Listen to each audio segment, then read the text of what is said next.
Buenas noches, amigos y amigas, ¿qué tal? Bienvenidos, bienvenidas, gracias por estar en sintonía de Gente de Opiniones. Esta noche, por supuesto, vamos a seguir analizando los resultados de las elecciones del pasado domingo. Vamos a hacer pues todo ese esfuerzo porque entendamos qué es lo que sucede en la realidad de nuestro país. Está conmigo para ayudarnos en este sentido Marielos de León, de la Concertación Popular por un País sin Hambre y Seguro, Compas. Bienvenida, Marielos. Bueno, muchas gracias por el espacio, saludos y buenas noches a toda la teleaudiencia de Canal Gente TV. Qué bueno que nos escuchan y nos ven. Además está con nosotros Manuel Melvin Enríquez, de la Coordinadora Intergremial Rafael Aguiñada Carranza Cirac. Bienvenido, Manuel. Gracias, buenas noches. Un saludo muy fraterno a todo el pueblo salvadoreño. Gracias por este espacio. Bueno, terminó el proceso electoral, llegó al resultado que todos ya conocemos. El partido gana, se agenció la presidencia de la República con su candidato Nayib Bukele. El partido Arena queda en segundo lugar y el FMLN en tercer lugar. Lo interesante del caso es que el proceso llegó a feliz término, es decir, como establece el Código Electoral. Este es el proceso electoral que definen las leyes de nuestro país. Es el proceso democrático que tenemos en nuestro país, producto de los acuerdos de paz, que es un parteaguas en la historia de nuestro país. Esta es la sexta elección presidencial que se desarrolla luego de esa pues, redefinición del rumbo del país que estableció los acuerdos de paz. Ahora, finalizó sin mayores aspavientos, es decir, hubo algunos incidentes que ya registran los diferentes observadores electorales, algunas tardanzas en la apertura de algunos centros, alguna dificultad con esta novedad de que votaran los policías y los elementos de la Fuerza Armada y la Academia Nacional de Seguridad Pública. Pero más allá de eso, pues el proceso electoral se desarrolló con normalidad, es decir, ninguno de estos incidentes incide en la transparencia. Por lo tanto, personalmente podemos decir, y esa es mi opinión, que tenemos un buen proceso electoral. Pero ¿qué piensan ustedes? Comenzamos contigo, Marielo. ¿Cómo viste el proceso electoral en términos generales? Creo que tal vez lamentar que todavía sigue habiendo digamos, una buena parte de la población que no va a votar. No se interesa. Que no se interesa, que tiene apatía, que tiene a lo mejor otras dificultades. Y creo que eso sigue siendo como una deuda para este pueblo, el hecho de que el pueblo en general y la gran mayoría se interese por estos ejercicios electorales, que son los que tenemos, como tú decías. 2.978.666 personas que no fueron a votar. Exacto. Ausentismo, es decir, alrededor del 60%. Y eso es un porcentaje demasiado alto para, digamos, para los procesos que hemos logrado en este país. Eso creo que es de lamentarlo, ¿verdad? Que aún a esta época siga ese abstencionismo. Sin embargo, creo que el proceso se desarrolló con bastante normalidad. Sin duda alguna hay incidentes aislados. Claro. Siempre creo que hay carencia inclusive del Tribunal Supremo Electoral por a veces las condiciones de los territorios, porque si no llegaron digamos, en el momento adecuado las representaciones, etcétera, etcétera. Sin embargo, una de las cosas importantes es que no hubo retraso en abrir los centros de votación porque no estuviera el equipo, las papeletas, todo eso, sino que por algunos mínimos incidentes, creo, por lo menos no se sabe a nivel nacional que hayan cosas sumamente graves, ¿verdad? Y creo que inclusive si le ponemos atención de la cantidad de votos que hay, digamos los nulos bajó bastante, ¿verdad? Y eso da pauta que hay un proceso bastante bueno, avanzado, sin duda alguna con algunas carencias y complicaciones, porque digamos por también actuaciones injerencistas de la Sala de lo Constitucional en algunas cosas. Sin embargo, creo que fue un proceso bastante tranquilo, ¿verdad? Con resultados bastante prontos, ¿verdad? Luego, sí, creo que a diferencia del proceso en las municipalidades y en las municipales y legislativas, ¿verdad? Creo que no hubieron centros de votación que cerraran hasta el siguiente día. Creo que todos culminaron el mismo día de las elecciones y eso ya denota, digamos, un buen avance, ¿verdad? Y ahí están los resultados, ¿verdad? Y bueno, esa fue la mayoría de la gente que fue a votar, porque hay que decirlo, no son resultados de la mayoría del pueblo, ¿verdad? No hay que confundir eso. Es la voluntad de la mayoría de los que fuimos a votar, ¿verdad? Y entonces eso también implica el avance que se necesita para que la mayor cantidad, si no es que todo el pueblo se involucre en estos procesos y podamos ser partícipe de las decisiones que tomamos para el rumbo político, económico y social del país. ¿Ustedes cómo lo vieron desde CIRAC? Bueno, nosotros como CIRAC realmente hemos visto este proceso que ha sido bastante apegado a derecho del Código Laboral específicamente. Felicitamos a la población que se dio cita a las urnas este domingo recién pasado. También creemos nosotros como CIRAC que el ausentismo ha sido demasiado alto, y creemos que hay que trabajar, es un reto el que nos queda, ¿verdad?, a los salvadoreños y salvadoreñas, en el sentido de que debemos de concientizarnos mucho más a la hora de que se presentan estos eventos, porque es ahí realmente donde el pueblo tiene la oportunidad de definir muchas cosas, Quizás una de las situaciones que nosotros podemos lamentar, dentro de algunas pocas situaciones que lamentaríamos como CIRAC, es que dentro de esta campaña electoral se hizo uso de mucha mentira, especialmente en las redes sociales, atemorizando a la gente, haciéndose pasar como víctima más de algún candidato, hablando incluso de un fraude electoral, el cual nunca existió. Nosotros como CIRAC hemos tenido mucha confianza en las actuales autoridades del Tribunal Supremo Electoral, y por lo tanto siempre creímos que las personas que hablaban de fraude no era más que como captar más votos, como ponerse en un estado de víctimas para engañar a la población y así poder captar más votos. Ahora, en ese mismo punto, el hecho no solo de esos llantos de fraude adelantado, esos anuncios de fraude, más bien era como si no gano es porque hay fraude. Segundo, un ataque sistemático a la autoridad electoral. Tercero, una violación en el mismo silencio electoral, el mismo día de la elección, llamando al voto, del que ahora es el candidato, el presidente electo. Es decir, como que ahí hay una incoherencia muy sustantiva que me gustaría que analizáramos. Sí, yo creo que fueron intentos desesperados, ¿verdad? Y que también son violaciones al Código Electoral, ¿verdad? Y que el tribunal, ojalá que hoy ya pasó el evento, ¿verdad?, pero que realmente cumpliera esas funciones específicas que tienen esas cosas, ¿verdad? Y además Melvin decía, ¿verdad?, que confiamos en el proceso electoral y en las autoridades que hay en el tribunal. Yo creo que hay como un elemento importante que le da valor agregado a esos procesos, y es la participación de los ciudadanos y las ciudadanas, de los hombres y mujeres, ¿verdad?, los jóvenes, las mujeres, que nos involucramos en esos procesos, porque creemos que es importante nuestra participación.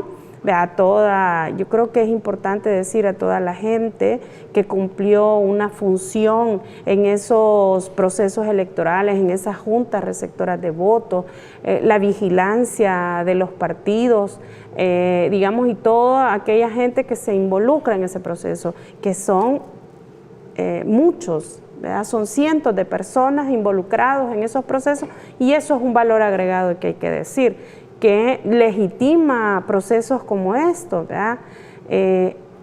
lamentar, como decía Melvin, una campaña de desprestigio, y que es irónico, ¿verdad? Hay un proceso y hay un candidato que le ofrece un plan de gobierno al pueblo, pero bueno, el pueblo toma la decisión de irse por aquel que pasó llorando, haciéndose la víctima, que el plan que presentó pues es una cosa rara y extraña. Dice que su gobierno será de libre empresa antineoliberal, o sea, esa cosa, no sé, ¿verdad? Es una cosa extraña que decimos en buen o en mal salvadoreño, está medio fumado porque eso no existe. Sin embargo, ¿verdad? Y tenemos los resultados, creo que es más, ha sido un proceso con menos incidentes que otros procesos, ¿verdad? De cualquier índole, ¿verdad? Creo que lo que nos falta avanzar es que el pueblo se involucre como tal y participe para tomar las decisiones, porque cuando permitimos que las minorías tomen las decisiones por nosotros, pues nos tocará aguantar lo que venga, ¿verdad? Y creo que eso es importante. Sí, porque si hacemos el análisis de si votó el 40%, ¿no? Y de ese 40%, el que resultó ganador, el partido Gana, tuvo el 53%, ¿no? ¿Cuánto es el 53% de 40%? Sí, o sea, no es, bajo. sí, no es, digamos, un 23%. Ajá, no es la gran mayoría de la población. Creo que por eso hablábamos de que esa sigue siendo una deuda, ¿verdad? Que podamos lograr empatía con la población, ¿verdad? Y que como pueblo también nos concienticemos que debemos ser partícipes de esos procesos para, porque pues sí, después no se vale llorar sobre la leche derramada, ¿verdad? Cuando no nos involucramos y no tomamos las decisiones adecuadas y se dan los retrocesos y tenemos espejos en Sudamérica terribles, ¿verdad? Ya vamos a entrar a un poco ver hacia el futuro, pero antes quiero que hagamos una mirada al pasado. Javier Mengíbar nos ha preparado un recorrido por los datos históricos de las votaciones presidenciales luego de los acuerdos de paz. Veamos. Los datos oficiales reflejan en la historia de la era moderna de la democracia salvadoreña una participación ciudadana en promedio del 54.68%. Desde la firma de los acuerdos de paz, se han realizado 7 procesos eleccionarios. 2 de ellos se definieron en segunda vuelta. En 1994, en la primera vuelta votaron 1.431.035 personas, que representó el 52.27% de participación. Mientras en la segunda vuelta de ese año, solo asistieron a las urnas 1.246.027 votantes, que representó el 45.51%. En 1999, fue la participación más baja con 1.223.215 personas, que alcanzó el 38.57%. En 2004, el panorama cambió al registrarse la mayor participación electoral en la historia salvadoreña de acuerdo al padrón electoral de la época. 2.317.981 salvadoreños emitieron el sufragio, que representó el 67.33%. En 2009, el panorama de participación también fue alto. 2.659.138 fue el número de electores que votaron y significó el 62.91%. Para el 2014, el ejercicio democrático motivó a 2.741.074 salvadoreños en primera vuelta, que representó el 55.51% del padrón electoral. Y para la segunda vuelta, asistieron a votar 3.016.958 personas, que significó el 60.88% de participación. Y para el 2019 podría bajar 10 puntos aproximadamente, una vez el Tribunal Supremo Electoral realice el escrutinio final que ratifique los datos preliminares. Bueno, ahí está el reporte histórico de cómo se han venido desarrollando las elecciones. Nosotros incluso en nuestros análisis previos a esta votación, junto a César Villalona y Ulises Rivas, pues ellos hablaban de que probablemente iba a ser una votación histórica, una participación alta, pero nada que ver, Manuel. No, definitivamente esto se salió prácticamente de los parámetros normales que se podía tener o la proyección que teníamos para estas elecciones que se habían catalogado que eran de bastante y suma importancia para el pueblo salvadoreño. Sin embargo, para nosotros como CIRAC lamentamos mucho, pues, ¿verdad?, de que ese pequeño porcentaje que llegó a las urnas en este domingo recién pasado no haya tenido esa memoria histórica que los gobiernos los últimos 2 gobiernos del FMLN han hecho mucho por esta sociedad salvadoreña. O sea, hay tantas cosas que se podrían numerar, pero que nos queda claro que nuestra población votante como que no se le olvida rápidamente los beneficios a los cuales ahora gozamos la población salvadoreña por beneficios que solo los hemos podido ver en los gobiernos en los últimos 2 gobiernos del FMLN, definitivamente.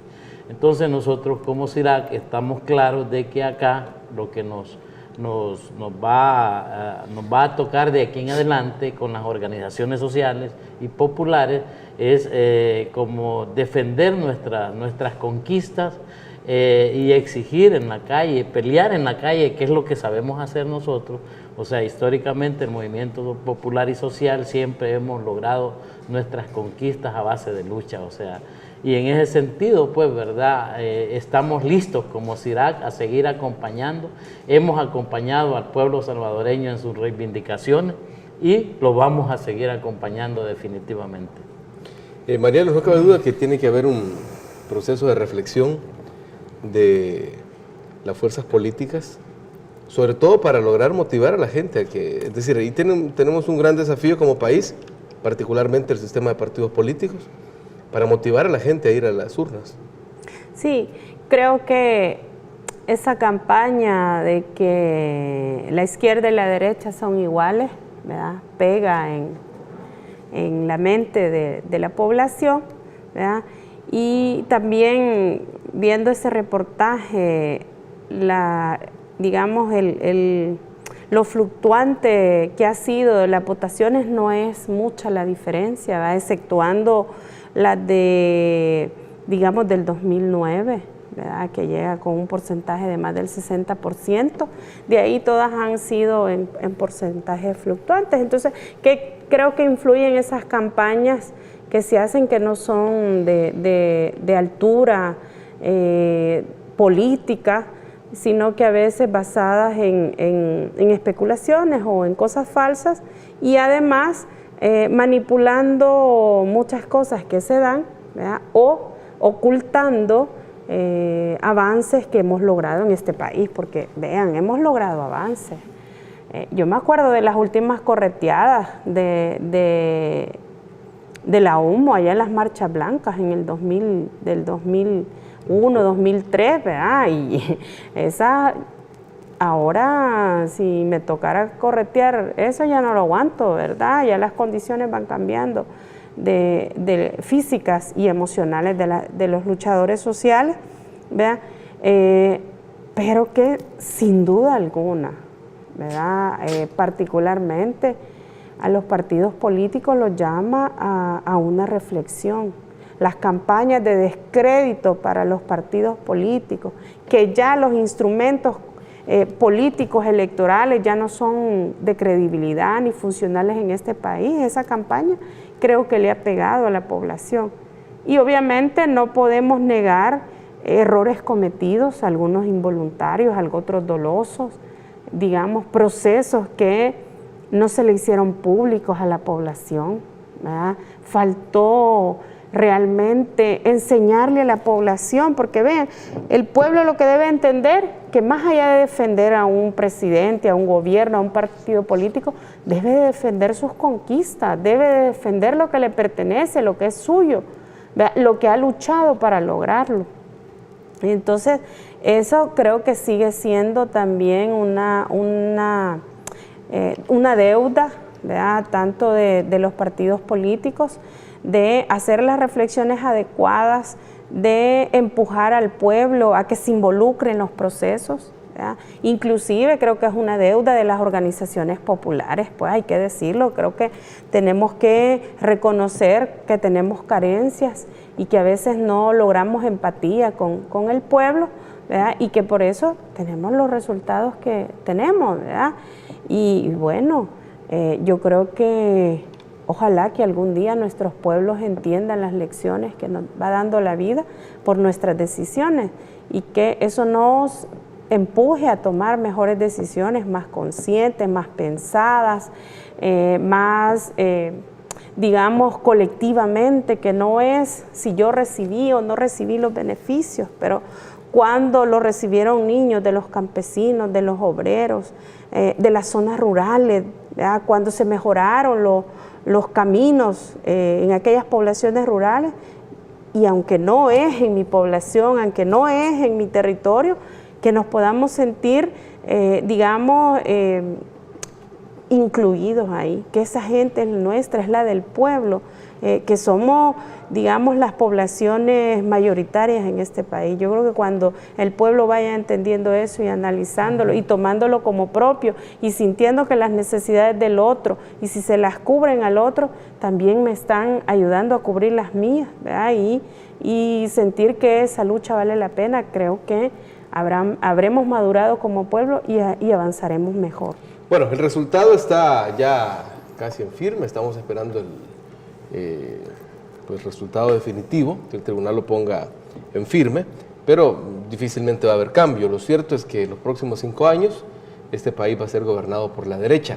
Y obviamente todas esas conquistas de las que habla Marielos pues están en vilo. Vamos a ver por qué en el siguiente bloque. Ya regresamos.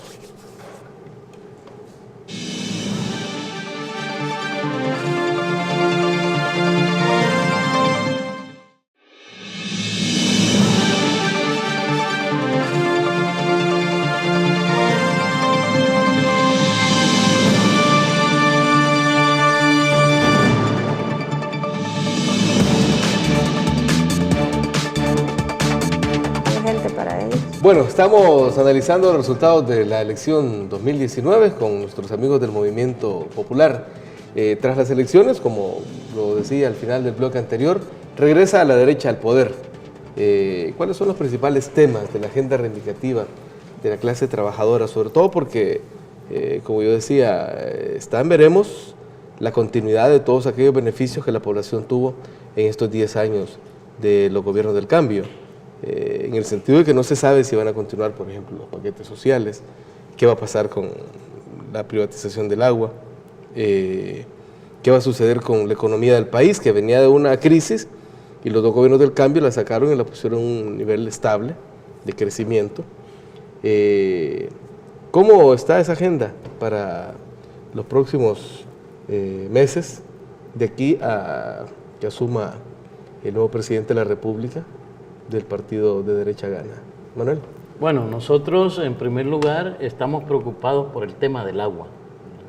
El tema del agua en este país es vida, estamos conscientes de ello y no vemos, no vemos la intención, nunca hemos visto en la derecha una intención de querer dar los votos para que tengamos una ley para que el agua sea un derecho humano realmente, ¿verdad? Que ese es uno de los temas principales en nuestra agenda, a seguir luchando, a seguir demandando ante la Asamblea Legislativa que ese debe de ser un tema de país, que todos debemos de estar protegidos con el tema del agua.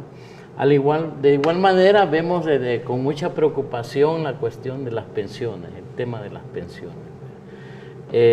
Nosotros conocemos de casos muy risibles, en el sentido de que la gente por eso ahora no se quiere jubilar, porque al jubilarse sus ingresos se reducen casi en un 70-80% de sus ingresos, y entonces estas personas no tienen opción de vida, ¿verdad? Si se van entonces, y eso nos lleva a complicar aún más, porque nuestros jóvenes también no tienen mucho espacio para poder ingresar a esa fuerza, a esa masa motriz económicamente hablando, de productivo, pero creemos que son como los dos temas principales que nos va a tener ocupados de aquí en adelante. A partir ya de la próxima semana, nosotros creemos que vamos a seguir exigiendo que se pongan las cartas sobre la mesa, pues realmente. Nos preocupa el hecho de que la derecha sigue manejando en este país que el agua debe de ser comercializada.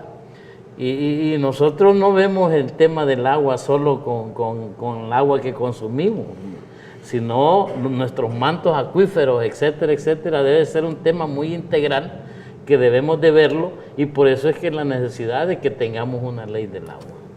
Arielos. Yo quizás agregar, ¿verdad?, lo que ya Melvin planteaba, esos temas que son vitales. Por eso es preocupante cuando digamos, en parte del programa de gobierno que plantea el actual presidente electo, dice que su gobierno será de empresa libre. Y eso choca con los temas que estaba planteando Melvin. Y además, otro de los temas preocupantes para las organizaciones, digamos, en la parte laboral, también es que incluso había un saludo particular de representantes de organismos económicos internacionales hacia el gane del presidente electo, y esos organismos, una de las exigencias que tienen hacia este país, hacia el Estado, hacia el gobierno que tendría o que entraría a partir del 1 de junio, es el despedir masivamente a empleados del sector público. Independientemente, digamos, la funcionabilidad del aparato de empleados públicos, que también muchas estructuras las dejó enquistadas la derecha, ¿verdad?, y las hizo con mecanismos engorrosos y todo eso, ya digamos, en la parte de los trabajadores por cuenta propia, o mal llamado informal, ya es más del 60%, ¿verdad? Sí, más del 55%, si no es que llegamos al 60%. Y 5,000, 10,000, 15,000, 20,000 empleados, los que sean, en la calle del Estado, porque al final, los organismos económicos internacionales, esa ha sido la función, ir achicando el Estado, ¿verdad? Y eso implica desmejorar los servicios públicos a la población, ¿verdad? No solo en el agua, no solo en las pensiones, sino en la educación. ¿Qué va a pasar con la educación de este país? Y ahí no podemos negar los avances que se han tenido, que no han sido suficientes, sin duda, ¿verdad? Porque no se puede deshacer en 5 o 10 años lo que te han destruido, ¿verdad? No se puede construir lo que te han destruido en más de 500 años, ¿verdad? Entonces, esos también son temas preocupantes, ¿verdad? Sin duda alguna, el movimiento popular, una de las cosas que debe continuar es seguir luchando, ¿verdad? Y le tocará a este pueblo tener la responsabilidad de exigir que se respete lo que hemos alcanzado y además que se mejore, ¿verdad? Bueno, el presidente electo ha hecho promesas, ¿verdad? Lo que pasa es que de prometer y no cumplir nadie se queda pobre, decía mi abuela, ¿verdad? Entonces, esperemos que la población tenga la capacidad, junto a las organizaciones, junto a todos los que nos involucramos en estos procesos, de salir a la calle a defender y a exigir, ¿verdad?, todo lo que hemos alcanzado. Si el presidente electo mejora los programas, amplía los programas, cumple con las necesidades del pueblo. Un aeropuerto no es necesidad del pueblo. ¿Cuántos de los que andamos descalzos en este país viajamos? Eso creo que es lo que la población debe de analizar. Diferente fuera que ese aeropuerto que tenemos, ¿verdad?, no cupiera, pero ni un alma de todas las que necesitan viajar, ya sea del exterior hacia acá o de aquí hacia el exterior, y eso no es cierto, no son esas necesidades básicas, pero sí la educación, la salud, ¿verdad?, el agua, las pensiones, Y si lo poco que nos queda nos lo privaticen, bueno, seremos este pueblo el responsable de todas esas cosas.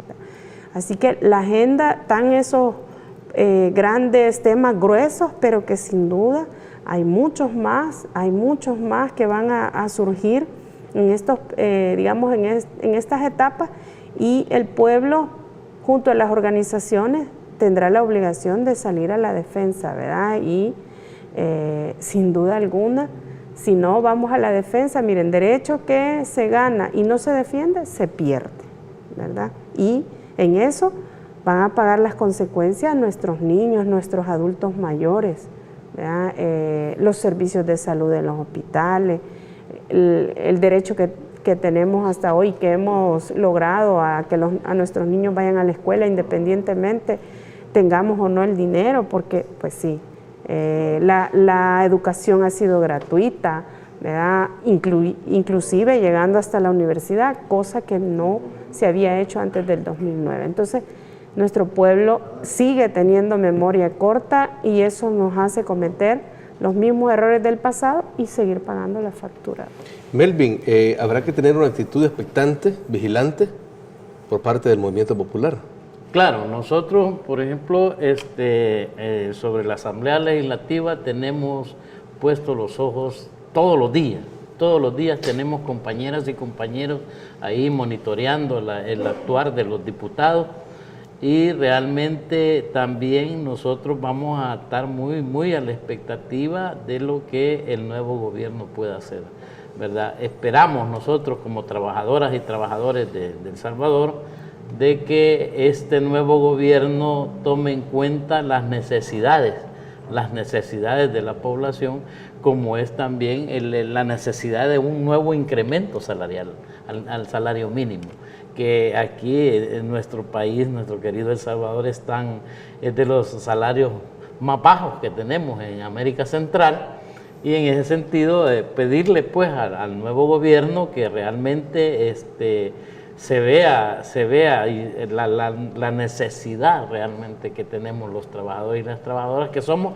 los que producimos la riqueza de este país, ¿verdad? Pero, repito, nos quedamos muy a la expectativa, no vamos a bajar la guardia nosotros como Movimiento Social y Popular, que queremos garantizarle a la población que no nos han vencido al Movimiento Popular y al Movimiento Social, no hemos sido derrotados jamás en la historia de este país, somos los que hemos producido los cambios en este país y vamos a seguir produciendo cambios con nuestras luchas en la calle.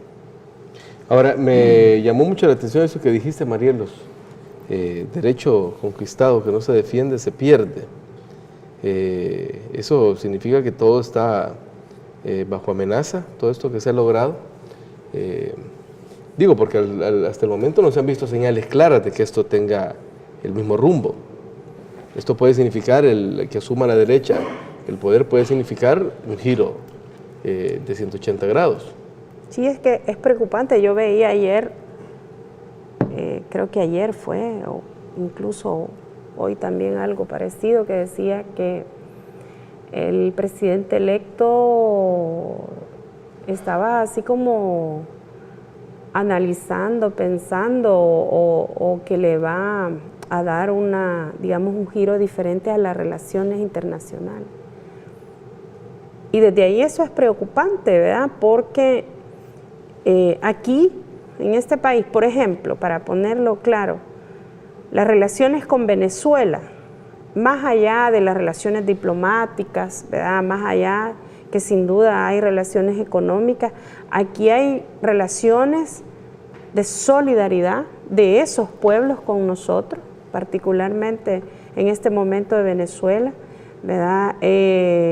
No solo en el petróleo, también de los cubanos, ¿verdad? El pueblo cubano, donde como ese pueblo, ¿verdad?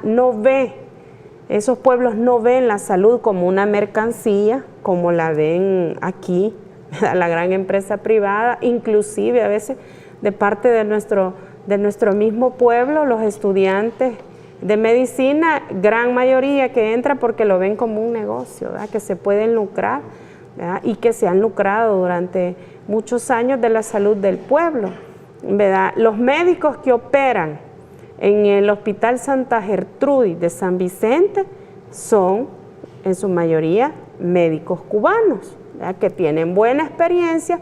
No dudo que hayan buenos médicos aquí, pero que no ponen, digamos, sus capacidades al servicio de las poblaciones más necesitadas. Desde ahí, y sin duda alguna, si revisamos los datos, las personas, los hombres, mujeres, que muchos son adultos mayores que se van a operar a ese hospital, son los nuestros. Desde ahí, eso ya es preocupante. Ahora, más allá de cada caso en específico, de toda esta solidaridad, Melvin, yo veo algo bien sencillo. Una política bien clara de los gobiernos del cambio fue ampliar las relaciones diplomáticas, es decir, ampliar ese abanico, y se establecieron relaciones diplomáticas con Bolivia, con China, con Vietnam, con Cuba, que fueron de las primeras. Se están haciendo acuerdos de alcance parcial con cada uno de estos países, y vemos que en el día 1 de presidente electo, las señales son reducir esas relaciones. Nosotros como CIRAC consideramos que es un error el tratar de reducir esas relaciones internacionales, porque nuestro país debe, si decimos que es un país democrático, ¿verdad?, debemos de aplicar esos principios también en la política exterior. O sea, nosotros debemos de tener buenas relaciones diplomáticas con cualquier país del mundo, sea quien sea. Y yo quiero señalar un hecho bastante notable últimamente. Ha sido un escándalo en El Salvador, pero no escándalo para la población, sino para la derecha de este país y para la embajada norteamericana, el simple hecho de haber abierto relaciones con China. La República Popular China. República Popular China, vea. Realmente, bueno, y yo me pregunto, ¿y cuál es el alboroto que hace la embajada norteamericana si ellos tienen relaciones comerciales y diplomáticas con los chinos? ¿Y por qué a nosotros como El Salvador nos quieren prohibir y ellos nos quieren seguir señalando el camino en relaciones exteriores, cuando esa es una injerencia, definitivamente injerencia en asuntos internos de nuestro país? Nosotros como CIRAC criticamos al gobierno norteamericano en esa medida, porque somos un país libre, pues, que podemos y debemos de establecer relaciones con países tanto de gobiernos de derecha, socialdemócrata, con comunistas o no comunistas, etcétera, etcétera, pero las relaciones, si somos seres humanos y debemos de estar conectados todo el mundo. Bueno, tenemos que hacer una segunda pausa. Cuando regresemos, definitivamente que hay espejos de los que tenemos que vernos. Aquí en Latinoamérica y en Europa hay algunos espejos en los que debemos de reflejarnos para estar pendientes de lo que pueda suceder. Una pausa, venimos con más.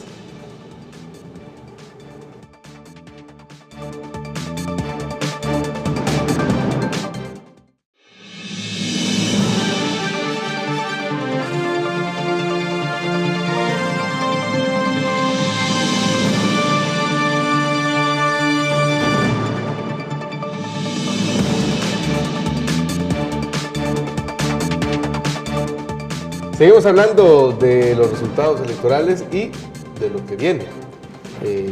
Vamos a ver, Marielos, ¿qué hacer como población para evitar situaciones como la que se están dando en Argentina, donde han habido retrocesos, pero espantosos, en materia de derechos de la ciudadanía? En Brasil lo mismo. Se ha instaurado un sistema de terror hacia los sectores poblacionales. Allá tenemos en Francia también otro espejo en el que podemos vernos. ¿Cómo debe estar la población para evitar eso? Primero, atenta, ¿verdad? Atenta a todos los procesos que se estén desarrollando. Debe de organizarse la población, aunque nuestros pueblos, por la memoria corta, tienden a tener apatía, a organizarse, pero no queda más que estar atentos a los procesos, defender lo que hemos alcanzado. Eso creo que es fundamental, que esos son nuestros derechos, que son conquistas de este pueblo, obviamente que se lograron a partir del 2009, ¿verdad? porque igual el movimiento popular ha venido luchando desde tiempo, ¿verdad?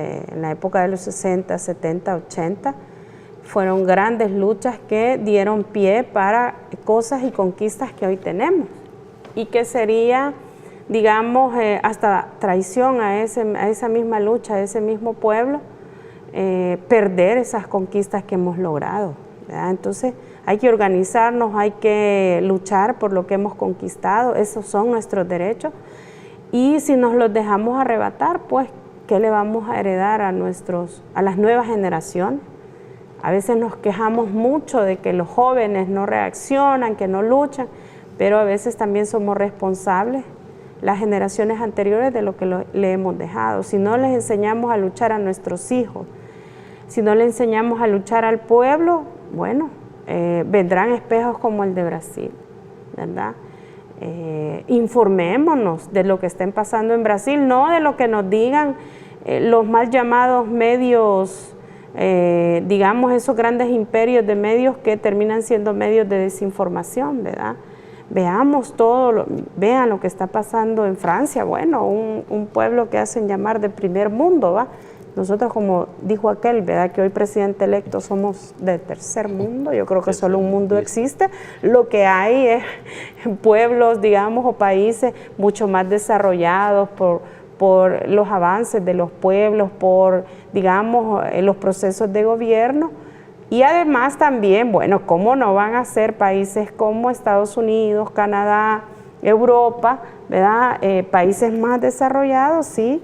Bueno, son los que han hecho invasiones a nuestros países latinos, a América Latina, ¿verdad? Y han saqueado todos nuestros bienes. No hemos sido una población pobre. Entonces, por eso es que el pueblo debe de organizarse y luchar. Yo espero, por el bien de esta nación, por el bien de este pueblo, que sí, las conquistas que hemos logrado nos las empiezan a arrebatar este mismo pueblo, salga a la calle a luchar, a pelear. Tenemos, ya Melvin mencionaba, una lucha terrible por que no nos privaticen el agua. Si nos privatizan el agua, nos vamos a morir los pobres. No se van a morir los que tienen para pagar, sino los pobres. Y si no somos los pobres los que luchamos, no vamos a poder defenderla, ¿verdad? Porque, vaya, curiosamente, el partido del presidente electo, en la asamblea, los diputados que están ahí en nombre de ese partido quieren privatizar el agua. Entonces, bueno, ¿verdad?, esperemos que el presidente electo realmente tenga incidencia, que lo dudo, ¿verdad?, y además que tenga las intenciones de acompañarnos a la defensa del agua, ¿verdad? Bueno, nosotros lo invitamos, ¿verdad?, que si él está tan claro de defender este pueblo, de proteger al pueblo, bueno, véngase a luchar a la calle y en las trincheras que sean necesarias para la defensa de los programas que hemos alcanzado, ¿verdad? Porque si no, ¿verdad?, prácticamente un porcentaje de la población le dio el voto y será a todo el pueblo que él castigue si primero si no mantiene los programas sociales, si no los mejora, si privatiza lo poco que nos queda, ¿verdad?, si no logra acuerdos con esa asamblea legislativa, ¿verdad?, porque también hay que ver eso. Ojalá que la Sala de lo Constitucional no siga bloqueando, ¿verdad?, como lo hizo durante estos 10 años con el gobierno del FMLN, para que esta población pueda obtener y seguir teniendo esos beneficios que hemos alcanzado y alcance otros necesarios para vivir. Melvin. Bueno, nosotros realmente invitar a la población, a todo el pueblo salvadoreño, a que estemos alerta, que estemos atentos a las decisiones que va a tomar este nuevo gobierno e invitarlos a que nos acompañen a dar la pelea por conquistar nuevas reivindicaciones para la clase trabajadora, como también para defender lo que ya decía Marielo, lo que hasta hoy hemos conquistado, ¿verdad? En ese sentido, yo pedirle a la población salvadoreña que estemos así muy alerta y que nos acompañen, que las luchas vienen definitivamente y que las vamos a seguir dando, y que creemos definitivamente que la derecha en la Asamblea Legislativa va a intentar privatizarnos el agua, pero que nosotros como movimiento social y popular también estamos dispuestos a dar la batalla hasta donde sea necesario para que eso no se salgan con la suya. Ya basta de seguir maltratando, de seguir oprimiendo a este pueblo salvadoreño. Nos han quitado muchas cosas y ya el agua no vamos a permitir que sea privatizada, definitivamente. Perfecto. Muchísimas gracias a ambos por haberse tomado el tiempo de venir a hacer este análisis. Vamos a estar aquí siempre como medio de comunicación expectantes y estos espacios van a estar abiertos siempre para ustedes. No, gracias al espacio, gracias a toda la producción de Canal Gente Ve y buenas noches a todos. Gracias, gente de Gente Ve, muchísimas gracias, muy finos. Y a ustedes, amigos y amigas, les invito a que se queden en la programación de Gente Ve porque hay más para todos y para todas. Pasen buenas noches.